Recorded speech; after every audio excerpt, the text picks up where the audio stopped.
gacchāmi. Buddhaං saranං gacchāmi. Dhammang saranang gacchāmi. Dhammං saranං gacchāmi. Sanghaṃ saranang gacchāmi. Sanghaṃ saranං gacchāmi. Dutiyampi buddhaṃ saranang gacchāmi. Dutiyampi buddhaං saranං gacchāmi. Dutiyampi dhammaṃ saranang gacchāmi. Dutiyampi dhammang saranං gacchāmi. Dutiyampi sanghaṃ saranang gacchāmi. Dutiyampi sanghaṃ saranං gacchāmi. Tatiyampi buddhaṃ saranang gacchāmi. Tatiyampi buddhaං saranං gacchāmi. Tatiyampi dhammaṃ saranang gacchāmi. Tatiyampi dhammang saranං gacchāmi. Tatiyampi sanghaṃ saranang gacchāmi. Tatiyampi sanghaṃ saranං gacchāmi. Tisarana gamaнаং සම්පුන්නං Ampati. පාණාති පාතා වේරමණී සික්ඛාපදං සමාදියාමි. පාණාතිපාතා වේරමණී සික්ඛාපදං සමාදියාමි. අදින්නා දානා වේරමණී සික්ඛාපදං සමාදියාමි. අදින්නා දානා වේරමණී සික්ඛාපදං සමාදියාමි. කාමේසු මිච්ඡාචාරා වේරමණී සික්ඛාපදං සමාදියාමි. කාමේසු මිත්‍යාචාරා වේරමණී සික්ඛාපදං සමාදියාමි. මුසාවාදා වේරමණී සික්ඛාපදං සමාදියාමි. මුසාවාදා වේරමණී සික්ඛාපදං සමාදියාමි. සුරාමේරය මජ්ජපමා දට්ඨානා වේරමණී සික්ඛාපදං සමාදියාමි. සුරාමේරය මජ්ජපමා දට්ඨානා වේරමණී සික්ඛාපදං සමාදියාමි. තිසරණේන සද්දින් පංචශීලං ධම්මං සාදුකං සුරක්ඛිතං කତ୍වා අපමාදේන සම්පාදේත.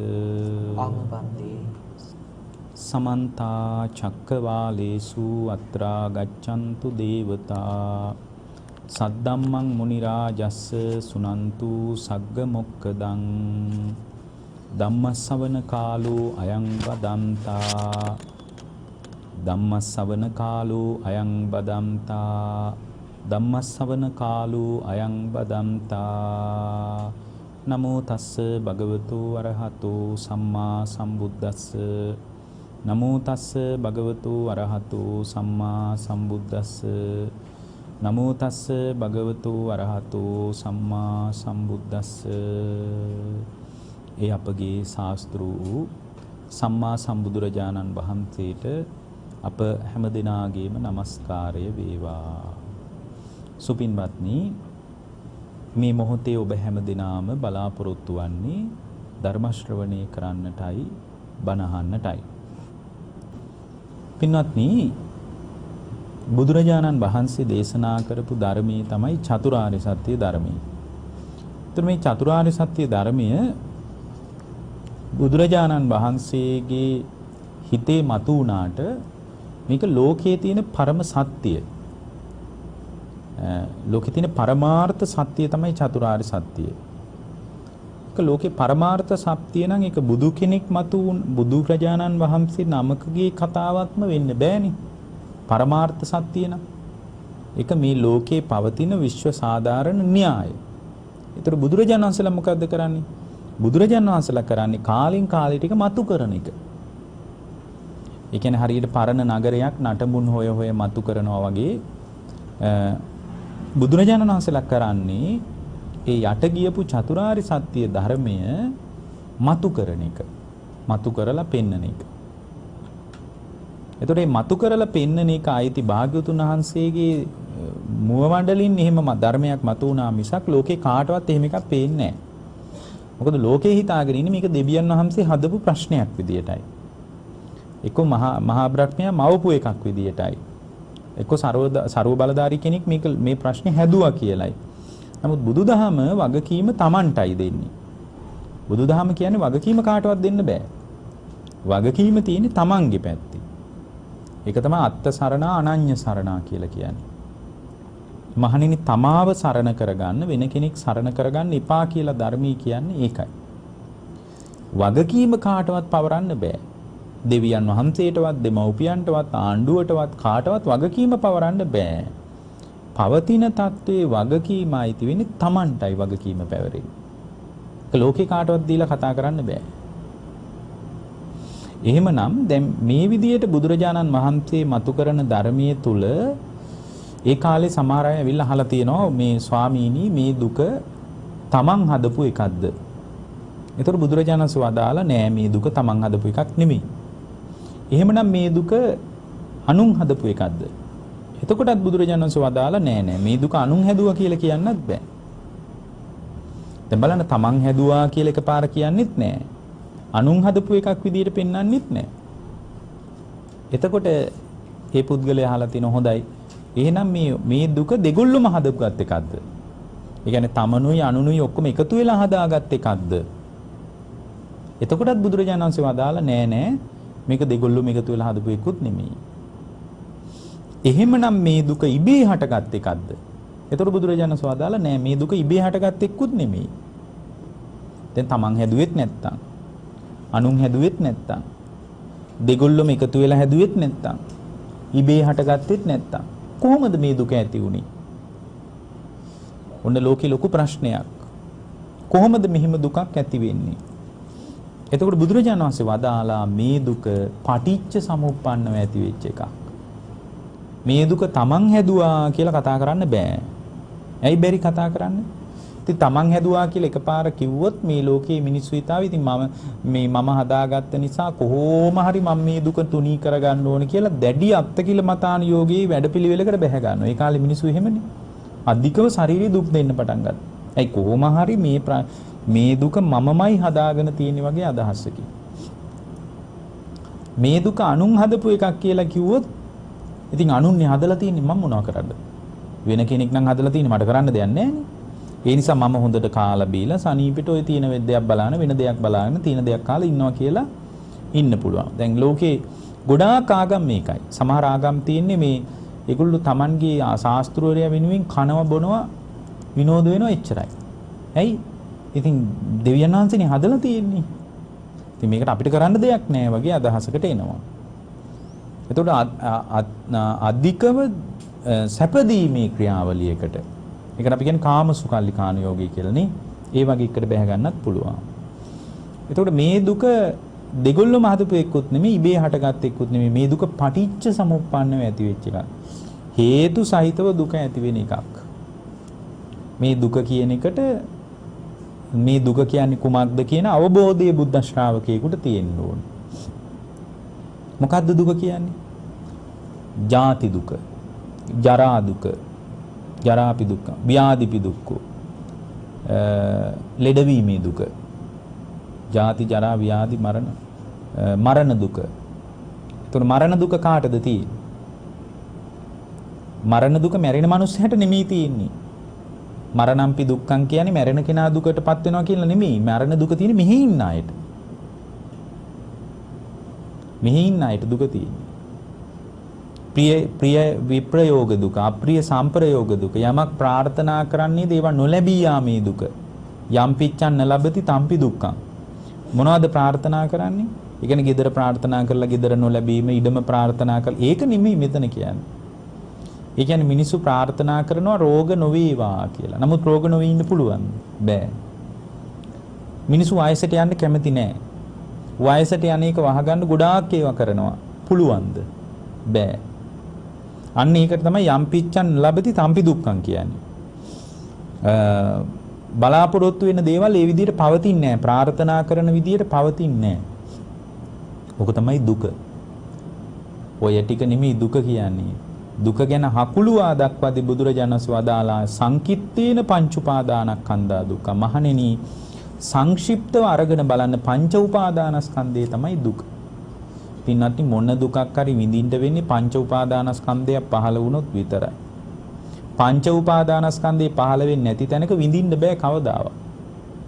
දැන් අධික වේදනාවක් තියෙන වෙලාවට නිර්වින්දනය කළාම විඳින්න බෑ.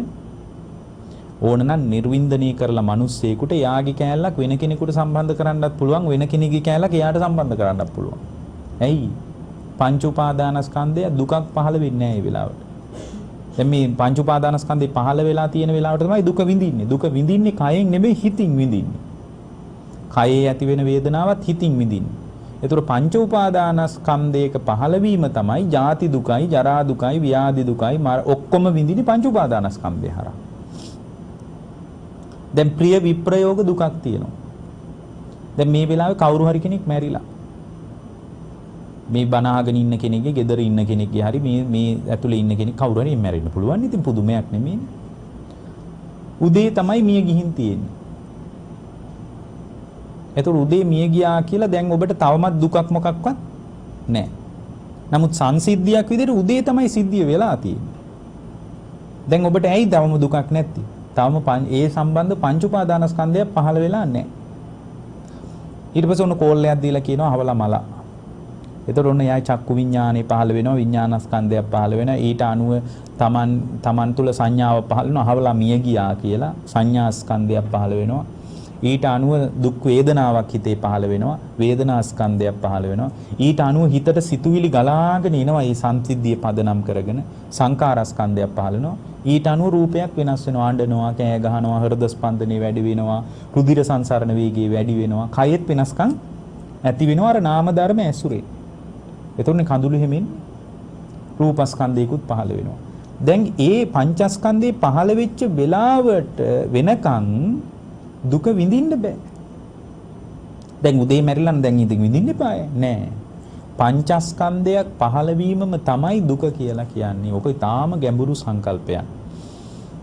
ඔන්න ඕක තේරෙන එක පංච උපාදානස්කන්ධයේ යම් පහළ වීමක් ඇද්ද ඒ පහළ වීමමයි දුක කියලා තේරෙන එක තමයි දුක්ඛ සත්‍ය අවබෝධ කරනවා කියලා කියන්නේ. එතකොට මේ දුකට හේතුව මොකද්ද? මොකද්ද පින්වත්නි දුකට හේතුව? දුක්ඛ සමුදය ආර්ය සත්‍ය කියන්නේ මොකක්ද? තණ්හාව. මොකද දැන් අර මියගිය කෙනාගේ සංසිද්ධිය පිළිබඳ එයාගේ රූපයට, එයාගේ ශබ්දයට, එයා පදනම් කරගෙන ඇතිවෙන සංවේදනා වලට ඇතිවෙච්ච තණ්හාව නිසා තමයි පංච උපාදානස්කන්ධය පහළ වෙලා එතන දුක හටගත්තේ. දැන් අපිට තණ්හාව නැති කෙනෙක් මැරුණා කිව්වොත් අපිට ගාණක් නැහැ. අපි දන්නේම නැති කෙනෙක් මිය ගිහින් කියනවා බලන්නකෝ ආවලා මිය ගිහින් කියලා. පින්වත්නි අහපු තැනම අතෑරිලා යනවා. ඇයි? අපිට ඒ රූපය ගැන රූප තණ්හාවක් නැහැ. එහෙනම් මේ ලෝකේ දුක කියන එක හැදෙන්නේ තණ්හාව නිසාමයි. කවදා හරි ඔබට දුකක් පහළ වුණා නම් ඒ පහළ වුණේ තණ්හාව නිසාමයි. වෙන එකක් නිසා නෙමෙයි. තණ්හාව නිසා. එතකොට එහෙනම් දුකේ පහළවීම කියලා කියන්නේ මොකද්ද? දුකේ පහළවීම කියලා කියන්නේ පින්වත්නි තණ්හාවේ පහළවීමයි. දුකට හේතුව තණ්හාව. ඔන්න ඒකට තමයි දුක්ඛ සමුදය. අන්න හේතු සහිතව විමසනවා. නෑ ඉතින් දෙවියන් වහන්සේනේ කරලා තියෙන්නේ අපි මොනවා කරන්නද කියලා අපිට පැත්තකට වෙන පිරිසක් නෙමෙයි. ඊට පස්සේ දුක නිරෝධාරිය සත්‍ය. මොකද්ද දුකේ නිරෝධය කියලා කියන්නේ? මොකද්ද දුක නිරුද්ධ කරනවා කියන්නේ? ඔව් තණ්හාව නිරුද්ධ වෙනකොට දුක නෑ. තණ්හාව නිසා නම් දුක ඇති වෙන්නේ. ඒක ලියාගන්නේ කොහොමද? තණ්හාව නැත්තම් දුක නෑ. තණ්හාව නැත්තම් දුක නැත්තම් ඒක තමයි දුක්ඛ නිරෝධාරිය සත්‍ය. ඒ කියන්නේ තණ්හාව නිරුද්ධ කළාම දුක නිරුද්ධ වෙලා යනවා. දෙවියෝ හැදුවා නෙමෙයි. දෙමව්පිය හැදුවත් නෙමෙයි. තණ්හාව තියෙන තාක්කල් දුක හට ගන්නවා. තණ්හාව නිරුද්ධ වීමෙන් දුක සම්පූර්ණයෙන්ම නිරුද්ධ වෙලා යනවා. එහෙනම් හිතේ තණ්හාව හිටින තාක්කල් විතරයි දුක තියෙන්නේ. ඒතකොට තණ්හාව ඇති වෙන්නේ මොනවටද? තණ්හාව ඇති වෙන්නේ පැති 6කින් විතරයි. රූප තණ්හා, ශබ්ද තණ්හා, ගන්ධ තණ්හා, රස තණ්හා, පොට්ටබ්බ තණ්හා, ධම්ම තණ්හා. ඔච්චරයි තණ්හාව. හරි ඔයිට වඩා කියන්න බලන්න කොහෙන් හරි තණ්හාව ඇති වෙනවද? නෑ තව පැත්තකින් මෙන්න මෙහිම තණ්හාව ඇති කාටවත් කියන්න බෑ. ඒකයි මේක සරුවකාලීනයි කියන්නේ. මේ 6 පැත්තට වඩා මොන්න තරම් ලෝකේ දියුණු වුණත් තණ්හාව තවත් පැත්තකින් ඇති වෙනවා කියලා කියන්න බෑ. බටහිර ලෝකේ නම් හොයන්නම බෑ. මොකද බටහිර ලෝකේ දැන් අපි ධම්ම තණ්හාවක් තියෙනකොට බටහිර ලෝකෙට ධම්ම තණ්හාවක් පේන්නේ නෑ. අරමුණු කෙරෙහි තණ්හා මොකද ඒගොල්ලෝ හිත පාරභෞතික සීමාවේ තියෙන නිසා ඒගොල්ලන්ට හිත පේන්නේ නැහැ. ඒගොල්ලෝ හිත පිළිබඳ බටහිර ලෝකෙට කතාවක් නැහැ. මොකද භෞතික විද්‍යාවකින් පාරභෞතික හිත ගැන කොහොමද පරීක්ෂණ කරන්නේ? ඊට පස්සේ ඒගොල්ලන්ට කාලයකට හොයන්න වෙන්නේ නැහැ මේක ගැන. එහෙමනම් තණ්හාව ඇති වෙන්නේ පැති 6කින් නම් ඒ පැති 6කින් තණ්හාව ඇති වෙන බව දැනගන්න එක තමයි පින්වත්නි මේ විදියට තණ්හාව ඇති වෙනවා. රූප තණ්හාව නැත්තම් රූප තණ්හාව නැති තැනක දුක නැහැ. ඒ කියන්නේ රූප නොබලා ඉන්නවා කියන එක නෙමෙයි.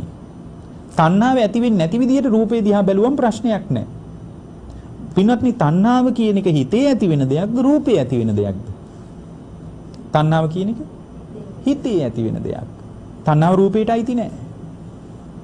තණ්හාව ශබ්දයට අයිති නැහැ. තණ්හාව ගන්ධ සුවඳට අයිති නැහැ. තණ්හාව රසයට අයිති නැහැ. රසයේ නිසා තමන්ගේ හිතේ උපදින හැඟීමක් තමයි තණ්හාව කියන්නේ. එහෙනම් බලන්නකෝ තණ්හාව කියන්නේ පොඩි හැඟීමක් හිතේ උපදින. ඔය හැඟීම වෙනුවෙන් පින්වත්නි මිනිසු මිනී මරනවනේ. මේ පොඩි හැඟීමකට වටිනාකම් දෙන්න ගියේ. එහෙනම් තණ්හාව කියන්නේ බාහිර ලෝකයේ තියෙන දෙයක් නොව Tamanගෙම හිතේ පවතින හැඟීමක්. හැඟීමක්. එතකොට තණ්හාව නැත්තම් දුක නැත්තම් දැන් බුදුරජාණන් වහන්සේත් මහණෙනි තණ්හාව නැත්තම් දුක නෑ කියලා පැත්තකට වුණාද? නෑ. ලෝකයේ අයට මේක තේරෙන්නේ නෑ. ඒ කාලේ සමහර ආගමික කණ්ඩායම් වලට අයිති අය ඇවිල්ලා අහලා තියෙනවා, ඇවිල්ලා කියලා තියෙනවා. ඒක වෙලාවක ආනන්ද හාමුදුරුවෝ එක පරිබ්‍රාජක ආරාමයකට ගියා. ඒ ආරාමේ ඉන්න අය කියලා තියෙනවා අපි ඔක්කොම දුකයි කියලා කියන්නේ ඔබ වහන්සේලාත් දුකයි කියලා කියන්නේ. කවුද මේ කියන්නේ? මේ කතාව කියන්නේ පින්වත්නි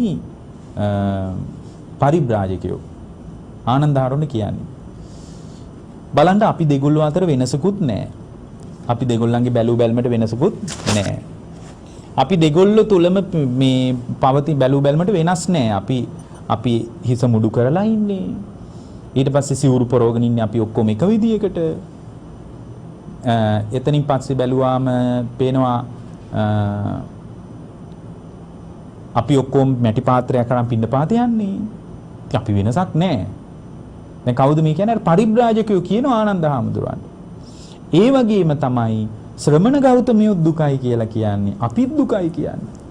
එහෙනම් අපි වෙනසක් නැහැ. ආනන්ද හාරෝක පිළිගන්න ගියේ නැහැ. හවස් කාලේ ආරාමයට එකතු වුණාම ආරාමේදී ආනන්ද හාමුදුරුවෝ බුදුරජාණන් වහන්සේට කිව්වා ස්වාමීනි මේ දානි වළඳලා වෙලාව තිබ්බ නිසා මම පරිබ්‍රාජක ආරාමයකට ගියා. ඒ ආරාමයේ අය කිව්වා ඔබ වහන්සේලාත් දුකයි කියන්නේ අපිත් දුකයි කියන්නේ අපි දෙගොල්ලෝ අතර වෙනසක් නැහැ. බැලූ බැල්මටත් අපි හිස මුඩු කරලා ඔබ වහන්සේලාත් හිස මුඩු කරලා අපිත් පාත්‍රය අතර අරන් ඔබ වහන්සේලාත් පාත්‍රය අතර අරන් ඔබ වහන්සේලාත් සිවුරක් පරවගෙන ඉන්නේ කහට රෙද්දක් අපිත් එහෙමයි අපි අතර වෙනසක් නැහැ. එතකොට බුදුරජාණන් වහන්සේ ආනන්ද ඔබ මොකද ඒකට කිව්වේ කියලා අහනවා. එතකොට ආනන්ද ආරගෙන මම ඕක පිළිගන්න ගියෙත් නෑ ස්වාමීනි ප්‍රතික්ෂේප කරන්න ගියෙත් නෑ මම මගේ පාඩුවේ ඉඳලා ආවා. ඒක හොඳයි ආනන්ද. හැබැයි අහන්න තිබ්බ කියන අනිත් පැත්තට හොඳයි දුකයි නම් උඹලගේ දුකෙන් නිදහස් වෙන වැඩේ මොකද්ද කියලා. එහෙමනම් ආනන්ද ඔය පරිබ්‍රාජකයොන්ට ගිල ගන්නත් බැරුව වමාර ගන්නත් බැරුව හිර වෙනවා කියනවා. දුකයි දුකයි කිව්වට ඒ අයට දුකෙන් නිදහස් වෙන පාරක් නෑ කියනවා. දැන් අපිට දැන් දුකයි කියන එක තේරුම් ගන්න බුදුදහමම ඕනේ නෑනේ. හැබැයි බුදුදහම තමයි කියන්නේ සංකිට්ඨේන පංච උපාදානස්කන්ධා දුක. දුක කියන්නේ පංච උපාදානස්කන්ධේ පහළ වීමයි. නැත්තම් දුක විඳින්න බෑනේ. මේක කාටවත් තේරෙන්නේ නෑ. දැන් පින්වත්නි ව්‍යාධි දුක, ලෙඩවීමේ දුක හිතන්න. ලෙඩවීමේ දුක පංච උපාදානස්කන්ධේ පහළ වුණ නැත්තම් විඳින්න බෑ. ඒකනේ කෑග ගහ ඉන්න මිනිස්සෙක් ලෙඩ වෙලා කෑග ගහ ඉන්නකොට එයාට නිින්ද යන්න බෙහෙත් දුන්නාට පස්සේ එයා දුක විඳින්නේ නැහැ. එහෙමනම් අපිට තේරෙනවා පංච උපාදානස්කන්ධේ පහළ වීම තමයි දුක කියන්නේ. ඒකයි බුදුදහම කියන්නේ සංකිට්ඨේන පංච උපාදානස්කන්ධා දුක්ඛ. පංච උපාදානස්කන්ධේ පහළ වීමයි දුක. ඊට පස්සේ දුක නිරුද්ධකෙන් තණ්හාව නැත්තම් දුක නැහැ. මොකද තණ්හාව ඇති වෙන්න තමයි දුක හටගන්නේ. තණ්හාව නැති තැනක කවදාවත් පින්වත්නි දුකක් හටගන්නේ නැහැ. ඔබට තණ්හාව ඇති වෙච්ච හැම වෙලාවකම තණ්හාව පිටිපස්සෙන් හෙවණැල්ලක් වගේ දුක එනවා. ඊට පස්සේ දුක නිරුද්ධ කරන ප්‍රතිපදාව මොකද්ද? මොකද්ද දුක නිරුද්ධ කරන ප්‍රතිපදාව? ආර්ය අෂ්ටාංගික මාර්ගය. එතකොට ආර්ය අෂ්ටාංගික මාර්ගය කියලා ඇතර මේ කතාව දැනගන්න එකම තමයි සම්මාදිට්ඨිය කියන්නේ. මෙහෙම දුක කියලා එකක් තියෙනවා අය තණ්හාව නිසා දුක හට ගන්නවා අය. තණ්හාව නැත්තම් දුක නෑ. තණ්හාව නිරුද්ධ කරන ප්‍රතිපදාව ආර්ය අෂ්ටාංගික මාර්ගය කියලා දැනගන්නව නේද?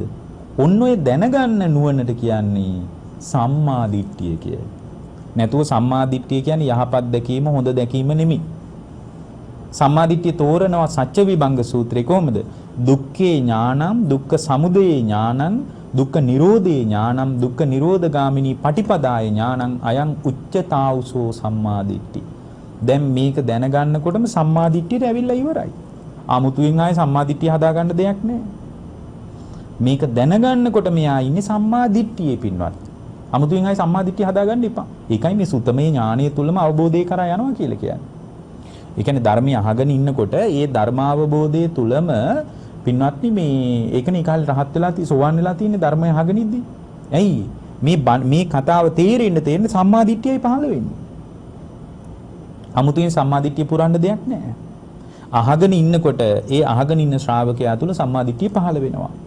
ඔන්න ඔය සම්මාදිට්ඨිය පහළ වෙනකොට ඒ සම්මාදිට්ඨිය දැන් සම්මාදිට්ඨිය කියන්නේ යහපත් දැකීම නෙමෙයි.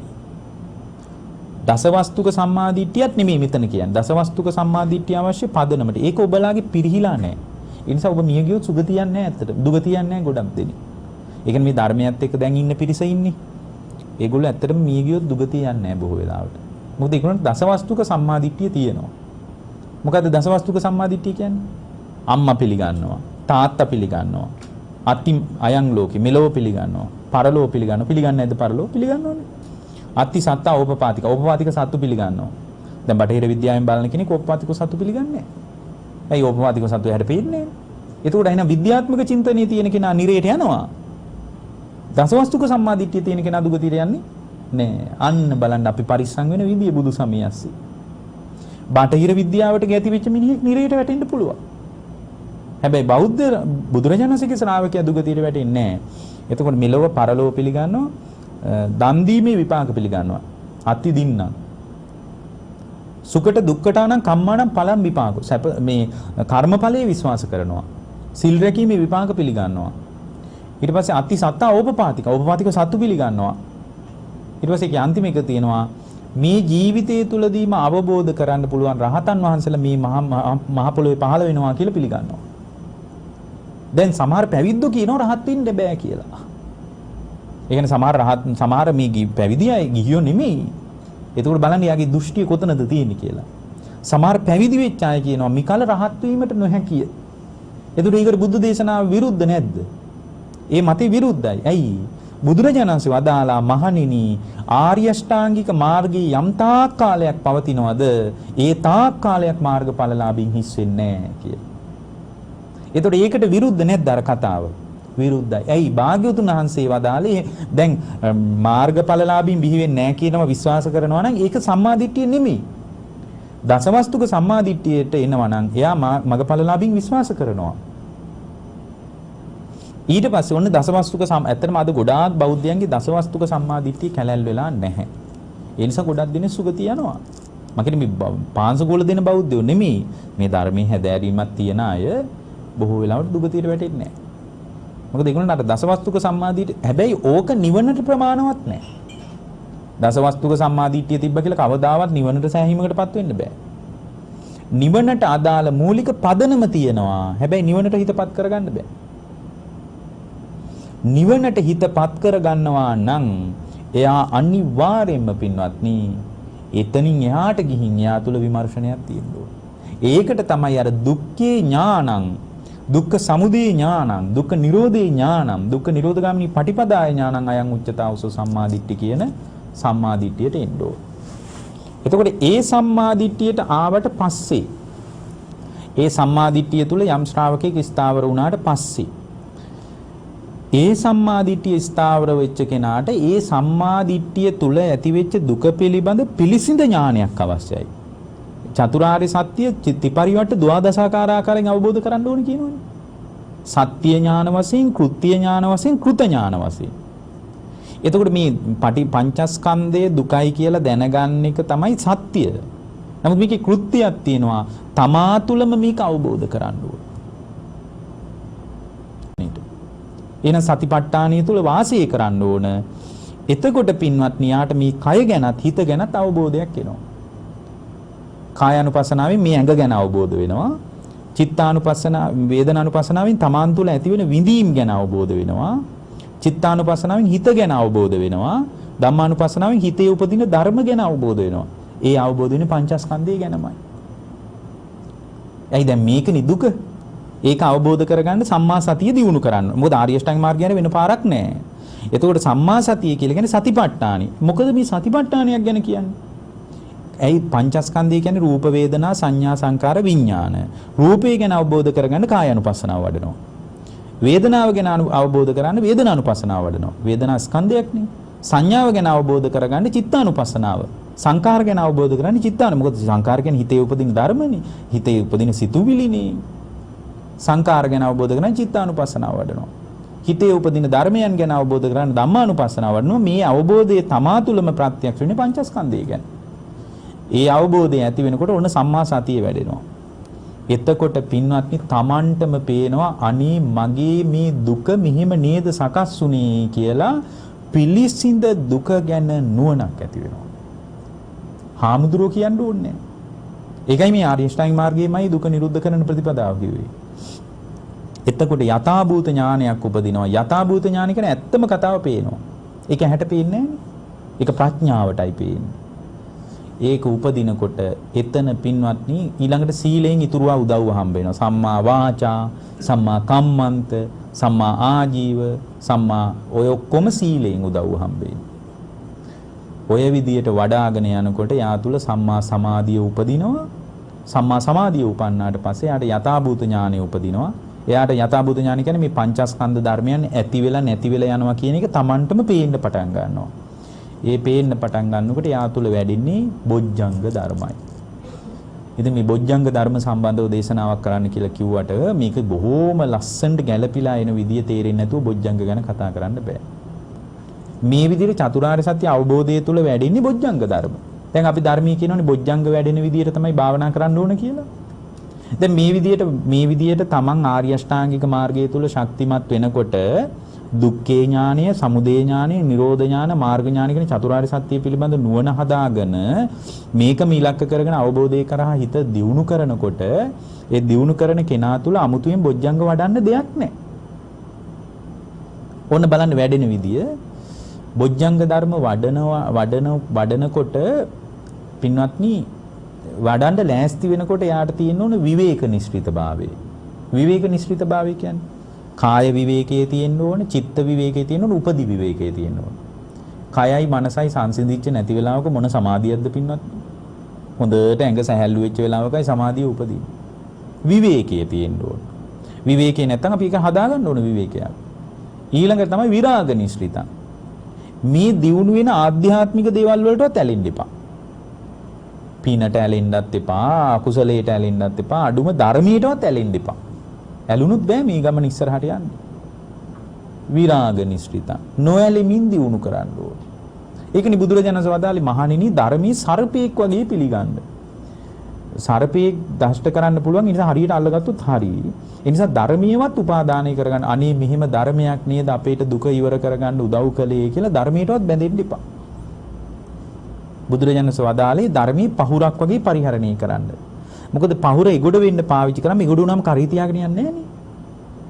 ඒ වගේ මේ ධර්මියවත් ඕනෑවට වඩා බැඳෙන්න එපා. මොකද ධර්මයට බැඳුනාන් පස්සේ එතනත් විපාක පිණිස කර්ම සකස් වෙලා නැවත නැවත ජාතිය පහළ වෙන්න පුළුවන්. අපිට උමනා භවය නිරුද්ධ කරන්නයි. පින්වත්නි දැන් බලන්න හොඳට ඕකට ලස්සන සූත්‍රයක් තියෙනවා පින්වත්නි. බුදුරජාණන් වහන්සේ මතක් කරනවා මහණෙනි අජ්ජත්තං විඥානං විසන්තිතං උච්චති. ඇතුලේ විඥානේ පිහිටව ගන්නත් එපා කියනවා. බහිද්ධා විඥානං වික්කිත්තං. බාහිරට විඥානේ වික්ෂිප්ත වෙන්න දෙන්නත් එපා කියනවා. ඒ කියන්නේ බාහිරට අපේ හිත වික්ෂිප්ත වෙන්නේ ඇස හරහා. කන හරහා, නාසය හරහා, දිව හරහා, කය හරහා බාහිරට හිත වික්ෂිප්ත වෙනවා. ඒකට දෙන්නත් එපා කියනවා. ඒතර බාහිරට විඥානේ වික්ෂිප්ත වෙන්න දෙන්නේ නැත්තම් අජ්ජත්තං විඥානං විසන්තිතං උච්චති. ඒ වගේම මහණෙනි ඇතුලේ විඥානේ පිහිටව ගන්නත් එපා කියනවා. එළියට විඥානේ විසිරෙන්න දෙන්නෙත් නෑ. ඇතුලේ විඥානේ පිහිටව ගන්නවා කියන්නේ හිත එකඟ වුණාට පස්සේ එයාට එකඟ වෙච්ච හිතක් තුල ප්‍රීතියක් සුඛයක් ඇති වෙනකොට ඒකට බැඳෙන්න පටන් ගන්නවා. ඒවට බැඳෙන්නත් එපා කියනවා. එතකොට ඒව උපාදානිය වුණොත් ඒත් එයාට අමෘත ධාතුව තුල හිත පිහිටව ගන්න බෑ කියනවා. එහෙමනම් ඒ කියන්නේ දැන් මේ ධර්මයේ තුල වාසය කරනකොට පින්වත්නි කාමය, රාගය මේවා උපදින්නේ නැහැ. ධර්මයේ තුල වාසය කරනකොට. ඒතර ධර්මයේ තුල වාසය කරනකොට රාගය, ద్వේෂය උපදින්නේ නැත්තම් ඒක ධර්මයේ තුල වාසය කරන කෙනාට වෙන දෙයක්.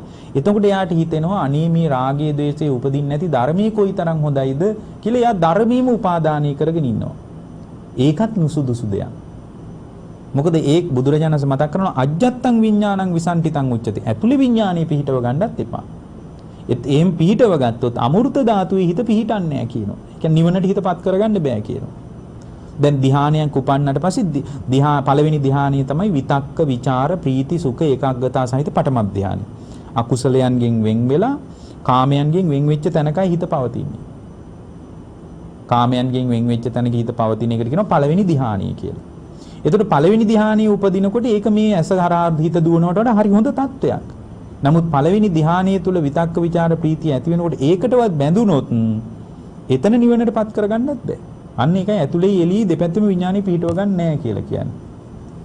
මේවා දියුණු කරනකොට මේ දියුණු වෙච්ච බොජ්ජංග ධර්ම වලටවත් බැඳෙන්න එපා. විරාග නිස්ෘතා. නිරෝධනි මේවත් නිවි නිවි යනවා කියලා දකින්න. දැන් උදාහරණයක් විදිහට හිතන්න දැන් මේ බණ ටික අහගෙන ඉන්නකොට ඔබේ හිතේ රාගේ නැහැ නේද? ද්වේෂයක් නැහැ, මෝහයක් නැහැ. මොකද මේ කතාව ඊටාම සම්මාදිට්ඨික කතාවක්. දැන් මේ தත්වයක් නිරුද්ධ වෙන්නේ නැද්ද? නිරුද්ධ වෙනවා. දැන් බණ ටික අහලා ආයෙත් නැගිටලා එළියට ගියාට පස්සේ කෝ අර ඇති වෙච්ච විරාගය. දැන් මේ බණ අහගෙන ඉන්නකොට ඇති වෙච්ච නිවීම එළියට ගියාම තියෙයිද? නෑ. එහෙනම් ඇසහරහා සංකාර ගලනකොට ඒ නිවීම එතනම නිරුද්ධ වෙලා යනවා. එහෙනම් මේ දියුණු වෙන දියුණුවත් නිරුද්ධ වී යන ස්වභාවයට අයිති දෙයක් විදියටම දාකින්. එතකොට තමයි හිත සම්පූර්ණයෙන් නිදහස් වෙන්නේ. පින විතරක් අභිනන්දනය කර කර නිවන් දකින්න බෑ. ඔක්කොම අතහැරලා දාපු තැනකයි නිවන හම්බෙන්නේ. අඩුම නිවනද අතහැරලා දාපු තැනකයි නිවන හම්බෙන්නේ. ඒ නිසා පින්වත්නි මේ නිවන සම්බන්ධ කතාව බොහොම ගැඹුරු කතාවක්. ඒක ඊටාම සුන්දර කතාවක්. ඒක ලෝකේ කාටවත් හම්බෙන්නේ නැති කතාවක්. ඒක බුදු කෙනෙක්ගේ බුදු සිතේ විතරක් උපදින කතාවක්. දැන් බලන්න මේ චතුරාර්ය සත්‍ය අවබෝධය පිළිබඳ නුවණ ඇති වෙනකොට එයා තුල මේ බොජ්ජංග වැඩෙන විදිය බලන්න. පින්වත්නි මේ විදියට හිත දියුණු කරගෙන යනකොට නිවනටම බර වෙලා අර චතුරාර්ය සත්‍ය ධර්මයේ බුදු කෙනෙක්ගේ හිතේ උපන් මේ විශ්මිත කතාව තේරුම් ගන්නකොට එයා තුල සති සම්බොජ්ජංගේ වැඩෙනවා. එයි දැන් කායානුපස්සනා, කය පිළිබඳ, විඳීම් පිළිබඳ, හිත පිළිබඳ, හිතේ ධර්මයන් පිළිබඳ හොඳට සිහිය පැවැත්වුවානේ ආර්ය අෂ්ටාංග මාර්ගයේ වඩාන යනකොට සම්මා සතිය කියලා කිව්වේ අපි.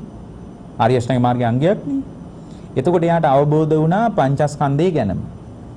කය කියන්නේ මේ බඳු එකක් කියලා කායානුපස්සනාවෙන් තේරුණා. එතකොට රූපස්කන්ධය පිළිබඳ එයාට තේරුණා. එතකොට එයාට වැඩුණේ පින්වත්නි සති සම්බොජ්ජංගය. සති සම්බොජ්ජංගයේ වැඩුණේ. ඊට පස්සේ දෙවෙනි බොජ්ජංගය තමයි ධම්මවිජය බොජ්ජංගය. ඒ කියන්නේ පින්වත්නි මේ තුලම ධර්මයේ තුලම හිත පිහිටවාගෙන ඉන්නකොට එයාට මේ විනිවිද යන වැටහීමක් ඇති වුණා. මෙතන මේ සත්වයේ පුද්ගලයෙක් නෑ, පංචස්කන්ධ ධර්මයක ඇතිවීමක් නැතිවීමක් විතරයි තියෙන්නේ. මම මගේ ආත්මය කියලා ගිලගෙන බැසගෙන හිටියට මේකේ කිසිම සාරයක් නැහැ. මේකේ මම හිතන සාරය නැහැ. මෙතන මේ පංචස්කන්ධ ධර්මයක් නේද මේ මම දුක් විඳිනවා, මම ලෙඩ වෙනවා, මම වයසට යනවා, මම මැරෙනවා කී හිටියට මා තුල හුදු පංචස්කන්ධ ධර්මයක ඇතිවීමක් නැතිවීමක් විනා වෙන මොකක්වත් සිද්ධ වුණෙත් නැහැ, සිද්ධ වෙන්නෙත් නැහැ කියලා දකින්නකොට පින්වත්නි ඒ දැක්ම තුල එයා තුල වැඩෙන්නේ මොකද්ද?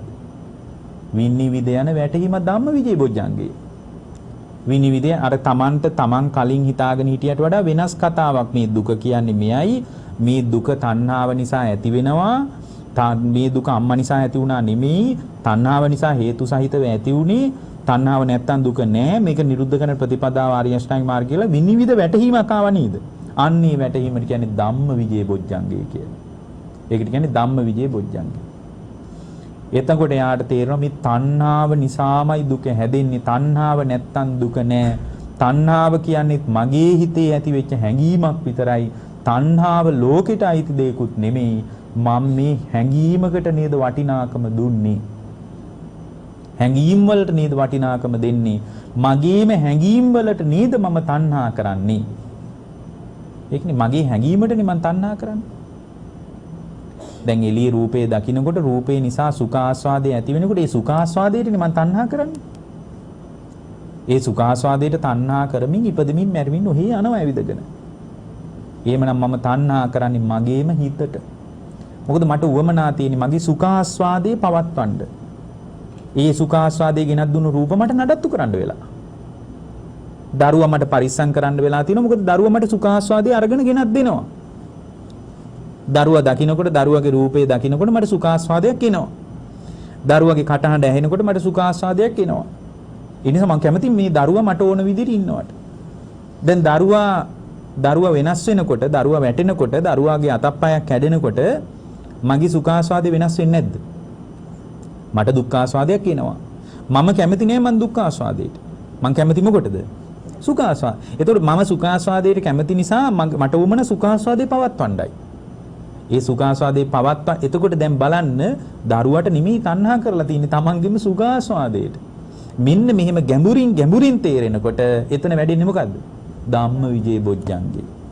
ධම්ම විජේ බොජ්ජංගේ. ඒක තේරුම් ගන්න මෙතන අමුතුවෙන් මේව වඩන්න දෙයක් නෑ. මේ ධර්ම මාර්ගයට බැහැගත්තම මේවා නිකම්ම දියුණු වෙලා උඩට යනවා. ඒක හරි පුදුමයි පින්වත්නි. ඊට පස්සේ ධම්ම විජේ බොජ්ජංගේ වැඩෙනකොට ඒක ඇත්තටම මේ හරි ඒ කියන්නේ ඒකේ සීමාවක් නැහැ. දැන් ධම්ම විජේ බොජ්ජංග බුදුරජාණන් වහන්සේගේ ධම්ම විජේ බොජ්ජංගේ සීමාවක් නැහැ. උන්වහන්සේට දිගට හරහට පළලට එක එක පැති වලින් විමසන්න පුළුවන්. නම අපිට එහෙම නැහැ. අපේ ධම්ම විජේ බොජ්ජංගේ හරි පටුයි. ඊට පස්සේ අපි එතකොට මෙතන නාම රූප ධර්ම ටිකක් නේද ක්‍රියාත්මක උනේ.